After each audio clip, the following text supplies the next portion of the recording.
Yang ke... Sebentar Bu Seli tadi. Ya, pimpinan, saya sebetulnya tadi agak tergelitik dengan pembicaraan Pak Wamen. Ini hanya meluruskan saja. Jangan sampai nanti kita jadi sumir. Pernyataan Kang Maman, Pak Wamen, kemudian karena ini kita live, gitu kan. Kita harus meluruskan, tujuan kita beribadah itu, memang puncak hajinya itu hanya 5 hari di Arafah.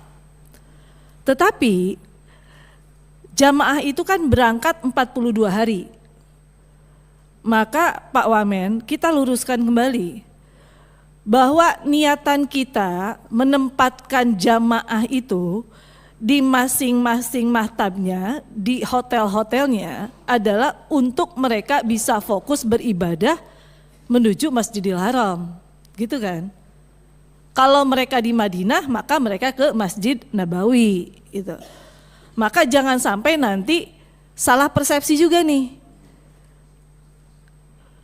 Makanya kenapa kita berkali-kali melakukan rapat untuk mengingatkan kembali ada yang namanya full board yang kita lakukan hari ini adalah semi full board pimpinan. Kenapa? Karena hari ini yang dikerjakan oleh Kemenhaj ini masih ada kegiatan-kegiatan yang dilakukan oleh vendor-vendor swasta. Baik itu catering, baik itu yang namanya hotel, yang seharusnya itu dikerjakan oleh syarikah-syarikah. Betul apa salah? Betul kan? Maka ke depan Pak Kemenhaj maupun Pak Wamen, yang hal-hal seperti ini tuh tidak lagi kita perdebatkan kembali pimpinan. Karena ini menjadi keputusan bersama. Maka niat kita ini kembali bahwa Hotel Al-Hidayah itu penempatannya betul yang disampaikan oleh kita semua. Kalau tadi Pak Wamen berbicara kenapa jamaah ditempatkan di Al-Hidayah, karena kan lebih dekat beribadah menuju puncak hajinya kan ada di Arafah. Bukan di situ Pak Wamen gitu loh. Maaf Bu, saya bukan argumentasi itu. Saya sebut kalau Ibu tanya kami milih mana, kami nggak akan milih Al-Hidayah Bu. Iya. Jadi yang harus jelaskan bukan karena saya bangun argumentasi kami pilih ini dekat dengan Arafah dan Mina, Ya, enggak. Itu itu dalam post major Bu. Iya. Ini kondisinya udah no point to return Bu. Akhirnya kami akhirnya ada argumentasi ya dekat dengan Arafah dan Mina. Jadi kalau sejak awal saya mau pilihnya bila perlu di sekitar Masjidil Haram Bu. Kalau ditanya saya maunya di mana, jam-jam tower Bu, saya pengen. Gitu.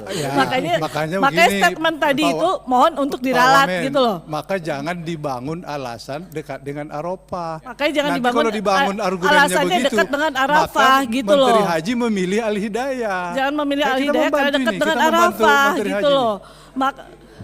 Makanya jangan gitu begitu alasannya.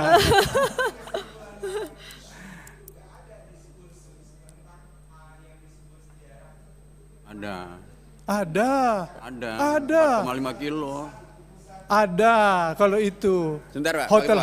Hotel-hotel itu berjarak 4,5 meter dari tempat haram. Ada. Bulannya ada Pak. Ini Pak Wamen ini kok semakin tidak membaca ini kalau izin Ketua, kita kembali ke anggaran tadi. Jadi gini, kalau sudah ada kepastian dari pemerintah pembiayaan ini kita masukkan dalam kesimpulan. Nanti kita sebutkan sesuai. Jadi kan yang kita minta tadi itu kepastian. Kalau memang tidak pasti, dinyatakan tidak pasti, baru kita bergeser ke BPIH. Tapi kalau landasannya, ada landasannya. Bantalan. Oh ya bantalan. Ada bantalannya. Nanti mekanismenya itu diserahkan ke Kementerian Haji. Jadi Menteri Haji jangan tidak mau bertanggung jawab, harus bertanggung jawab. Karena memang tugasnya seperti itu. Tidak mungkin kita menjerumuskan Menteri Haji, kita bantu kok. Enggak sampai begitu. Ya. Baik. Gitu ya? Ya. Berarti kesimpulannya nanti ada anggaran dari pemerintah. Mekanisme pembayaran diserahkan ke Kementerian Haji sesuai dengan peraturan dan perundang-undangan. Dengan argumentasi yang disebutkan Pak Wahid tadi ya Pak, yang 2 itu.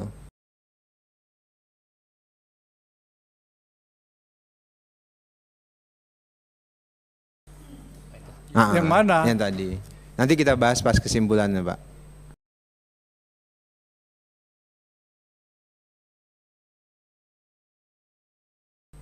Enggak, yang mana? Tadi.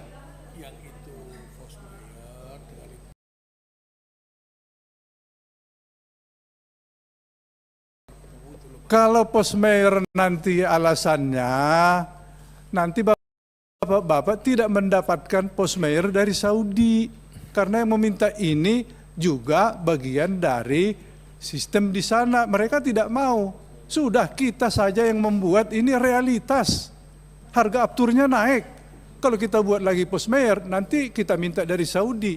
Nggak dapat juga dari Saudi, nggak jadi-jadi ini. Ya kita maunya seperti itu. Tapi udah, kitalah yang menyatakan realitasnya naik 100 kali lipat, 100%. Itu sudah alasan. Nah kalau minta lagi Posmayer pernyataan, ya nanti bagaimana kita mendapatkan dari Saudi?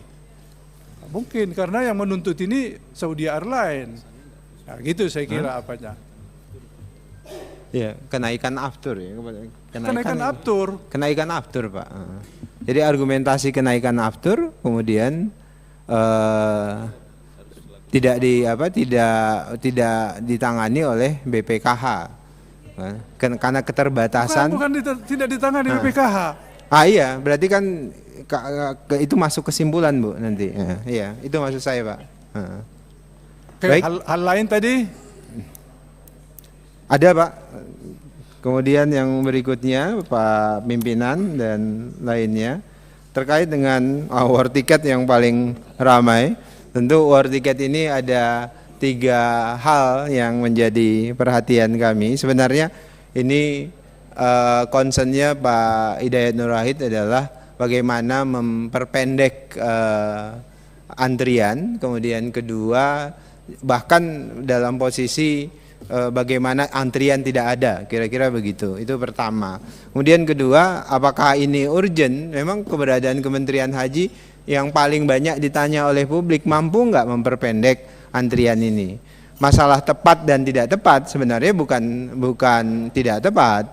Ini sebenarnya disampaikan di forum Rakernasnya Kementerian Haji, yang memang forum itu digunakan untuk membahas persiapan perhajian di satu sisi, baik itu persiapan jangka pendek maupun persiapan jangka panjang terkait dengan tata kelola perhajian. Hanya saja kemudian ditangkap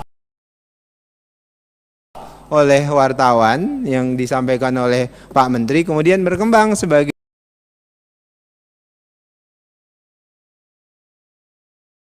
isu yang menurut saya berkemajuan. Kenapa? Karena semua pihak berpikir bareng-bareng, menyampaikan idenya masing-masing, dan saya pikir ini cara membuat kebijakan yang maju karena terbuka. Kami nyampaikan kepada publik apa yang akan kami kerjakan, publik bisa mengkritik, publik bisa berdiskusi, dan tentu kami semuanya punya pendekatan dan jawaban. Nah tentu misalnya tadi disampaikan oleh Pak Marwan, di jangka ke depan tentu Saudi itu kan punya Saudi Vision 2030 Pak Hidayat. Iya Saudi Vision 30, dan target mereka salah satunya itu adalah 5 juta Pak. Jamaah haji yang mereka dorong itu ke depan itu 5 juta, dan kita harus bersiap dengan kuota yang jauh lebih besar. Nah, persiapan kuota yang jauh lebih besar itu diskursusnya harus kita persiapkan sejak dini. Kenapa? Karena itu terkait dengan keuangan haji kita di satu sisi, di sisi lain terkait dengan istitoah jamaah kita. Banyak sekali sebenarnya yang ingin saya jelaskan di sini, tapi saya mempermudah itu dengan ada tulisan-tulisan yang sengaja kami publikasi untuk sebagai forum diskusi pembuat keputusan nanti pada waktunya. Nah, kemudian berikutnya terkait dengan petugas haji, ini dari Kang Kiai Maman tadi, ya ini juga kami Tipkan Kiai Maman, karena misalnya kejadian di Salatiga itu bukan petugas haji pusat tapi PHD yang juga tadi disampaikan oleh Bu Seli keluhan ada beberapa PHD yang terus terang di luar kontrol penuh kita. Itu fakta Bu, karena kami tentu di awal Kementerian Haji tidak banyak yang bisa kami cover terutama di daerah karena ya sebagian besar bedol desa kan kalau di daerah, maka oleh sebab itu tentu itu akan jadi perhatian kami Bu Seli dan Kiai Maman terkait dengan komunikasi itu. Selebihnya tadi terkait komitmen lawan kartel terus tentu akan terus kami lakukan Pak Wahid. Apalagi tadi Bu?